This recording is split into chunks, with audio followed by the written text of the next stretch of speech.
زندگی کې ته خو غلی زه به باندې دې اوس حقیقت خیم وره لکه غنا اوسو بل بدنامي کوشش کنا دا دلی اس نابود کی او جان حبیبا تا کو دې خزه او پرتا زمون کې تکلی دې مونږ دې خبي جن ادي بیکاری لپاره کې څوک یو ریال نه ورته دا میشن دې په وچو باندې چاندار ټولونه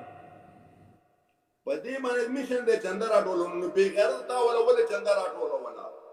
دا جواب را کړه اسمه کسان چې تا ګوري دې سبب هم دې ګوري تا ول دې بیکاری دې به غیرت الله دادا چې ته کنزل کې لګي دا معذور معصومان ته چې کنزل کې لګي دا ښکارا شو در باندې خلا در باندې ښکارا شو نو څه ته کنزل کې او مان بریتونه وباسي چې رو باسم د دنیا ته مخامخ سره طاهر خان هم درته خیم چې طاهر خان څه کړی دي تاسو سره او ته طاهر خان سره څه کې دا ټول حساب کتاب نن زه تاسو ته خیم چې دا څومره غټ ګڼ کپان دي او څومره غټ میشن روان دي دې کسانو دې سهار واتس اپ باندې ماته کالو کو ما جو واپس کالو کو ویل کبیر افریدی سره د لاس چولې ده طاهر خان سره د لاس چولې ده طاهر خان باندې بیتونه خړی کبیر افریدی ته نه پیژنې کروڑپتی ده زه نه خبر چې کبیر افریدی ځان خبرم دی او کنه ده